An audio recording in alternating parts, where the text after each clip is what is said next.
Welcome back to my YouTube channel guys. आज आप मेरी टेबल पे यहाँ तमाम बोर्ड देख रहे होंगे। ये करीब 40 के करीब बोर्ड है मेरे पास जो कि रिपेयर के लिए आए हैं मेरे पास। मैं आपको बता दूं, ये बोर्ड आप लोग भी रिपेयर कर सकते हैं और आप लोगों के पास भी इस तरह से क्वांटिटी में बोर्ड आ सकते हैं।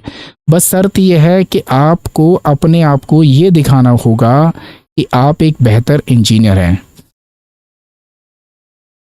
अगर आप बेहतर इंजीनियर हैं तभी आपको लोग ट्रस्ट करेंगे, तभी आपको काम देंगे रिपेयरिंग से रिलेटेड। और आप भी चाहते हैं कि एक इस तरह का मतलब क्वांटिटी में बोर्ड आपको रिपेयर के लिए मिले, उसके लिए आपको अच्छे लेवल पे रिपेयरिंग आनी चाहिए। ये तमाम मेरे पास जो बोर्ड हैं करीब 40 के करीब बोर्ड है और ये सब मुझे रिपेयर करने हैं। जितने रिपेयर होंगे उतने रिपेयर करने होंगे और जो नहीं होंगे वो सारे मैं रिटर्न कर दूंगा। फिलहाल इसमें से ज़्यादातर अगर सीपीयू सही रहे तो मैं कहता हूँ 50% से ज़्यादा मैं बोर्ड की आउटपुट निकालूंगा।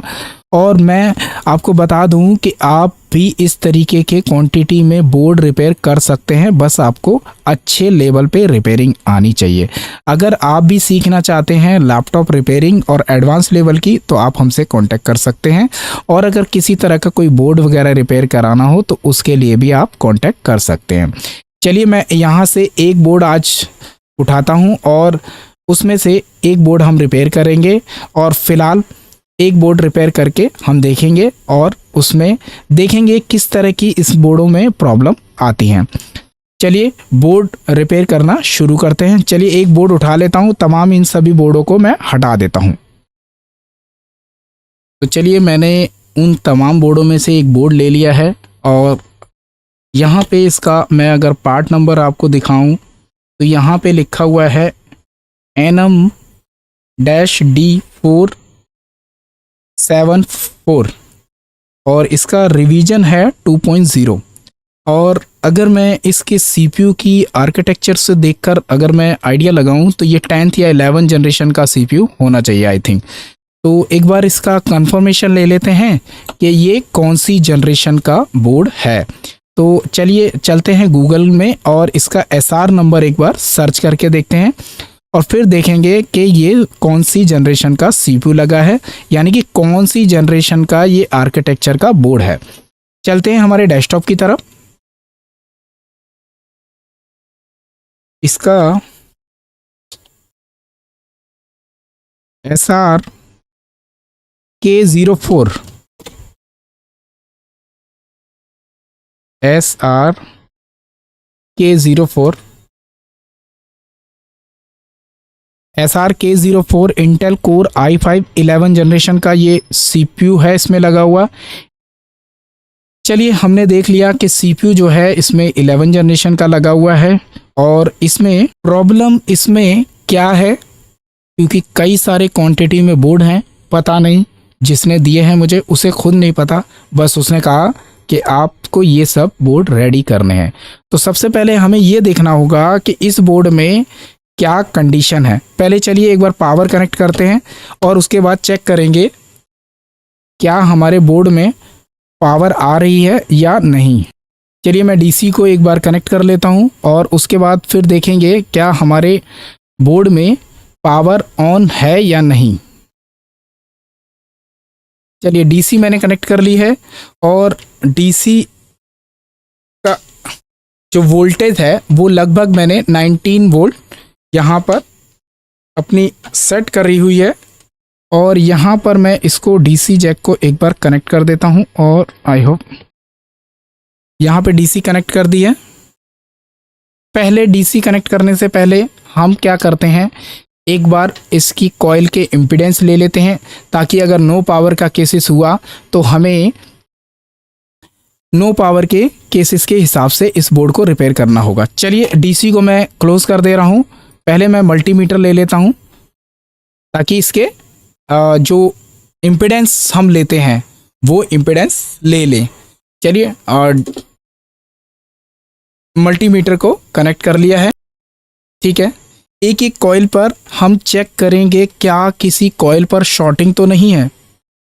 यहाँ पर देखिए मैंने एक प्रोब ग्राउंड पे रखी है, चाहे तो यूएसबी ले लें चाहे एचडीएमआई का ग्राउंड ले लें। ये तमाम कॉइल यहाँ नज़र आ रही हैं। सबसे पहले हम इस कॉइल को ले लेते हैं, ठीक है। इसके इम्पीडेंस लो नहीं है, ठीक है, ये भी लो नहीं है, ओके, ये भी ठीक है, ये भी ठीक है, ये भी ठीक है, और यहाँ पर भी ठीक नज़र आ रहे हैं, यहाँ पर भी ठीक है, और लगभग बायोस भी ठीक ही होनी चाहिए क्योंकि हमारी किसी कॉइल पे लो इम्पीडेंस नहीं मिले। लगभग हमें इस मदरबोर्ड में कोई शॉर्टिंग नज़र नहीं आई। अगर शॉर्टिंग नहीं है तो जाहिर सी बात है अब हमारा बोर्ड ऑन हो जाना चाहिए। चलिए एक बार मैं डीसी को कनेक्ट करता हूं और बोर्ड को एक बार ऑन करके देखता हूं। डीसी मैंने कनेक्ट कर लिया है और यहाँ पर मदरबोर्ड में इसका प्लग जो है कनेक्ट कर लिया है। मेरी डीसी को मार्क करिएगा आप, ठीक है। 0000, अच्छा 24 आ रहा है। मैं दोबारा से प्रेस करता हूं, कोई यहाँ पर एम्पेयर कंज्यूम नहीं कर रहा है।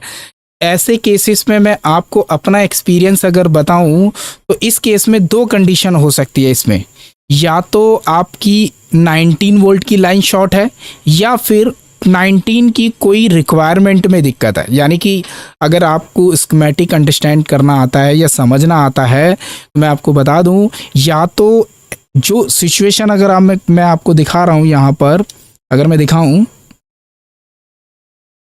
देखिए 00, लेकिन हल्का सा ध्यान से देखिए 27, यानी कि एक सेकंड के लिए 27, 20 या 10 के करीब ये अराउंड अगर एम्पेयर ले रहा है। ध्यान से चेक करिए, मैं फिर से ऑन करता हूं,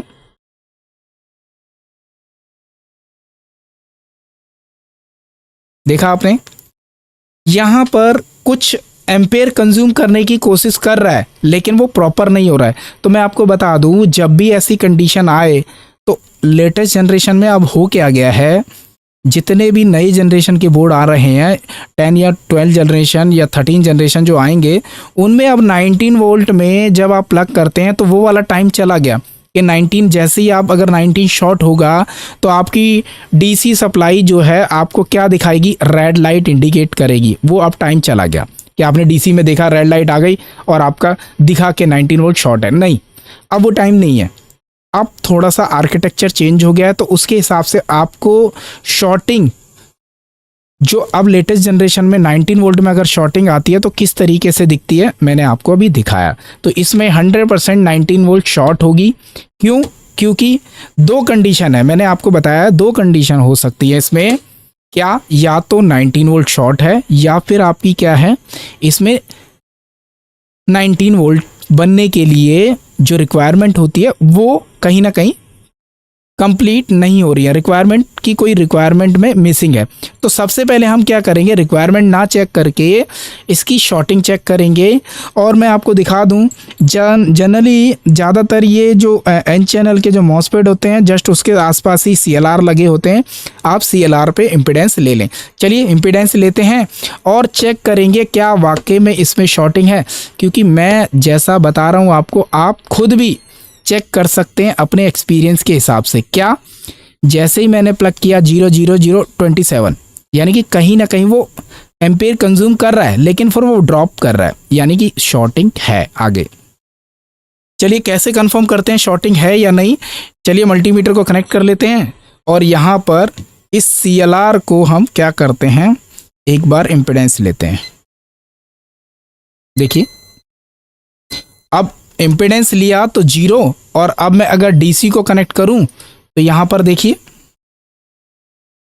क्या हो रहा है, फिर से चेक कर लीजिए, तब आपको आइडिया हो जाएगा कि 19 में शॉर्टिंग होती है तो कैसा होता है। देखा आपने। अब अगर मैं फर्स्ट वाले मॉसफेट को शॉर्ट करा दूं तो 19 में शॉर्ट दिखाएगा। तो इसलिए जब भी ऐसा केस आए कि 19 की बजाय 19 भी नहीं बन रही है, 0 आ रहा है, आप समझ जाना कहीं ना कहीं 19 वोल्ट में शॉर्टिंग है। ठीक है, चलिए इसकी शॉर्टिंग को रिमूव करते हैं और देखेंगे कि क्या कंपोनेंट हीट हो रहा है। चलिए एक क्लू और दे देता हूँ आपके लिए, आसानी रहेगी इसका। शायद आई थिंक ये चीज़ लोगों को शायद पता हो कि कैसे कंफर्म करते हैं कि 19 वोल्ट में कोई कैपेसिटर शॉर्ट है या फिर कोई मॉसफेट शॉर्ट है या फिर कोई आईसी? तो मैं आपको बता दूं, यहां मल्टीमीटर पे ध्यान से देखिएगा। अभी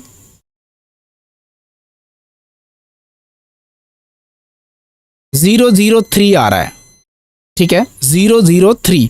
इट मीन्स क्या है, 19 वोल्ट में शॉर्टिंग है। लेकिन शॉर्टिंग की भी कंडीशन है। शॉर्टिंग क्या है, इसमें 101% कैपेसिटर शॉर्ट है। अभी आईसी शॉर्ट है या मॉसफेट शॉर्ट है, वो कैसे पकड़ते हैं वो फिर कभी नेक्स्ट टाइम मैं आपको बताऊंगा ज़रूर। आपको 19 वोल्ट में आपको इसी CLR से आप कंफर्म कर सकते हैं कि कैपेसिटर शॉर्ट है या फिर मेरी आईसी शॉर्ट है या फिर मेरी कोई मॉसफेट शॉर्ट है।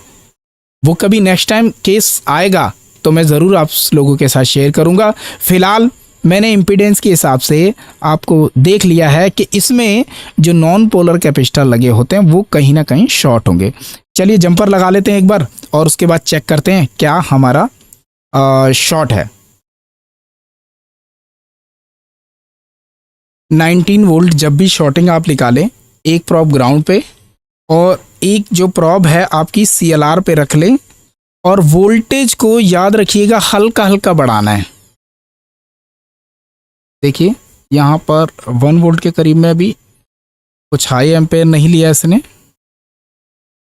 ओहो, एकदम से याद रखिएगा, अगर वोल्टेज के साथ में आप ये 3 एम्पेयर ले लिया, इसका मतलब है हाथ जल जाएगा, यानी कि हल्का। और हाँ, इतने पे अब आपको टच करके देखना है कि कहाँ पर क्या चीज टच हो रहा है। कुछ हल्का हल्का सा गर्म हो रहा होता है। थोड़ा सा और बढ़ा लेता हूँ, ठीक है। इधर नहीं हो रहा कुछ गर्म,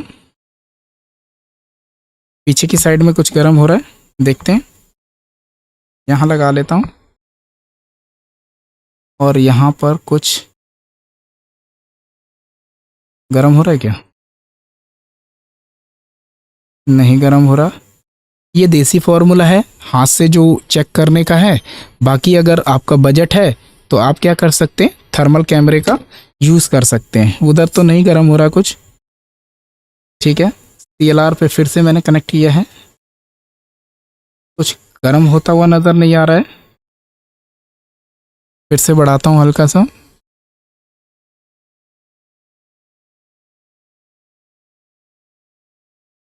नहीं नज़र आ रहा है गर्म होता हुआ।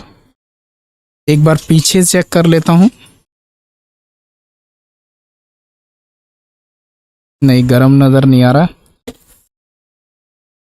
याद रखिएगा, अगर कोई कंपोनेंट या कैपेसिटर अगर आपका गर्म होता हुआ नज़र नहीं आ रहा है तो आपका सबसे बढ़िया तरीका है, अगर आपके पास माइक्रोस्कोप है तो माइक्रोस्कोप का यूज़ करें।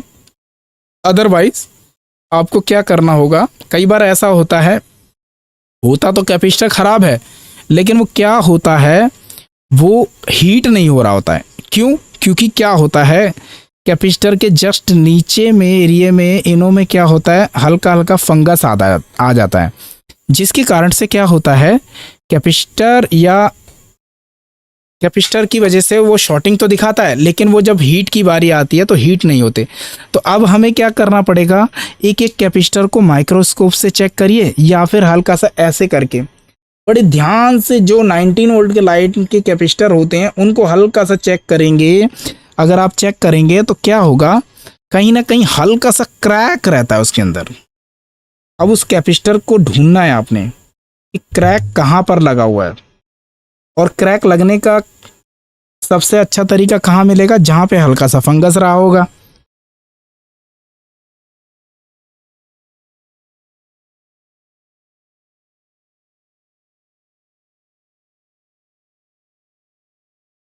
ठीक है, यहाँ पर हल्का सा इस कैपेसिटर में क्रैक मुझे नज़र आया है। एक बार फिलहाल इस कैपेसिटर को रिमूव करता हूँ और चेक करूँगा क्या मेरा 19 वोल्ट का जो शॉर्टेज है वो हटा है या नहीं। हालांकि नॉर्मल सा बेसिक सा केस है, लेकिन मैंने जस्ट आप लोगों के साथ ये इसलिए शेयर किया क्योंकि मैं आपको बताना चाहता था कि 19 वोल्ट में जो शॉर्टिंग आ रही है अब वो टाइम नहीं दिखाता है जो आपका रेड लाइट मशीन में जलने लगती है। अब वो थोड़ा चेंज हो गया है। कब से? जब से BQ सीरीज की IC आई है जो कि 24 जिसे कहते हैं 24 AC ड्राइव के लिए जनरेट करती है। ठीक है, मैंने ये कैपेसिटर हटा दिया है और अभी मैं क्या करूँगा, एक बार मल्टीमीटर से फिर से इसके इम्पीडेंस ले लेता हूँ और फिर चेक करेंगे क्या हमारा यहाँ पर बोर्ड प्रॉपर चल रहा है या नहीं। आपको ये देखकर घबराना नहीं है 10 जनरेशन है या 12 जनरेशन है, सभी में वोल्टेजें लगभग किसी में ज़्यादा है किसी में कम है, लेकिन वोल्टेज सीक्वेंस वही है और सिग्नल का भी सिग्नल लगभग वही है। थोड़ा बहुत नाम चेंज होते रहते हैं, जैसे कि अगर 6 जनरेशन में जाएंगे 6-7 जनरेशन में तो GFX का नाम 6-7 जनरेशन से पहले क्या चलता था, GFX लिखा रहता था। 7-8 के बाद जब आया तो उसका नाम GT रख दिया। अब कोर IC का नाम, कोर का जो नाम है वो चेंज कर दिया है। बस नाम चेंज है, काम तो वही है, बनानी तो उसको CPU की सप्लाई है ना। तो इस सब को देख के घबराना नहीं है हमें। ठीक है, ये कैपेसिटर शॉर्ट था, यहाँ पर हल्का सा क्रैक था, हीट करने पे हीट नहीं हो रहा था।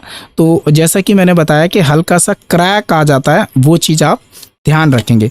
चलिए बोर्ड को ऑन करते हैं और देखेंगे इसमें इनबिल्ट रैम है और चेक कर लेते हैं क्या हमारी डिस्प्ले आई या नहीं। मैं आपको बता दूं, जितने भी 10 जनरेशन या 11 जनरेशन हो उसमें आपको एक बात का ध्यान रखना होगा, इसकी प्रॉपर हीट सिंक लगी होनी चाहिए तभी डिस्प्ले आएगा। अदरवाइज बोर्ड ऑन हो रहा होगा, प्रॉपर लोड लेगा लेकिन वो शट डाउन हो जाएगा। चलिए मैं कनेक्ट कर लेता हूँ अपना जिससे मैं डिवाइस से डिस्प्ले चेक करते हैं। ठीक है, ये मेरा छोटा सा डिवाइस है जिससे हम कंफर्म करते हैं कि हमारे बोर्ड में डिस्प्ले आया है या नहीं। तो चलिए, और मेरी DC की तरफ भी आप ध्यान से देखिएगा, आपको पता चलेगा कि जब मैं कनेक्ट कर रहा था तो 0027 ले रहा था, फिर डाउन होकर 0 आ रहा था, यानी कि वो बता रहा था कहीं ना कहीं एम्पेयर कंज्यूम करने की कोशिश कर रहा है लेकिन ड्रॉप हो जा रहा है। ठीक है, चलिए मैं DC को एक बार कनेक्ट करता हूँ और यहाँ पर आपको एम्पेयर जो है दिखा देता हूँ। एम्पेयर अब 27 से कहाँ पर आ रहा है और डिस्प्ले आया है या नहीं। ठीक है, हालांकि मैं फिर से कह रहा हूँ ये बहुत बेसिक सा केस था, लेकिन जो बिगिनर हैं उनके लिए शायद बहुत अच्छा रिजल्ट आए। क्योंकि होता क्या है, अब नॉर्मली क्या होगा, जो बिगिनर होंगे वो क्या करेंगे, पढ़कर आए हैं तो वो भिड़ जाएंगे 19 वोल्ट बनाने में, शॉर्टिंग नहीं चेक करेंगे। तो पहले शॉर्टिंग को चेक करना है। एक सेकेंड, मैंने DC कनेक्ट नहीं किया, DC कनेक्ट कर लेता हूँ। ठीक है, अभी DC आ गया और मैं बोर्ड को ऑन करता हूँ। अरे अब बटन बहुत वाहियात किस्म का, देखिए यहाँ पर अब 27 की बजाय डायरेक्ट ऑन हो गया बोर्ड, और मुझे लगता है कि बोर्ड में डिस्प्ले आ जाना चाहिए। क्योंकि होता क्या है, जनरली नए जो बोर्ड होते हैं, फ्रेश बोर्ड होते हैं, उनमें डिस्प्ले वन टाइम में आ ही जाता है। अगर ज़्यादा दिक्कत होगी तो फिर हम देखेंगे कौन कौन सी वोल्टेज में नहीं बन रही है। ठीक है, ठीक है, देख सकते हैं यहाँ पर डिस्प्ले प्रॉपर आ चुका है। तो आपने देखा कि कैसे मैंने इसको जज किया कि 19 वोल्ट में शॉर्टिंग है, और कैसे पता लग जाता है कि 19 में शॉर्टिंग में भी क्या चीज़ शॉर्ट है, कैपेसिटर शॉर्ट है या फिर कोई IC शॉर्ट है या फिर कोई मॉसफेट शॉर्ट है। अगर IC या मॉसफेट शॉर्ट होता है तो उसको कैसे पकड़ते हैं CLR की मदद से, उसके लिए नेक्स्ट टाइम कोई और केस आएगा तो आप सभी के साथ मैं ज़रूर शेयर करूँगा। फिलहाल के लिए इतना ही। अगर मेरा ये केस स्टडी आपको पसंद आया तो लाइक करें, शेयर करें, कमेंट करें, और किसी ने मेरा चैनल सब्सक्राइब नहीं किया तो प्लीज़ इस चैनल को सब्सक्राइब करें, ताकि आपको नए नए जनरेशन और नए नए आर्किटेक्चर के बोर्ड इसके अपडेटेड मिलते रहें, कुछ ना कुछ नया सीखने को मिलता रहे। Thank you.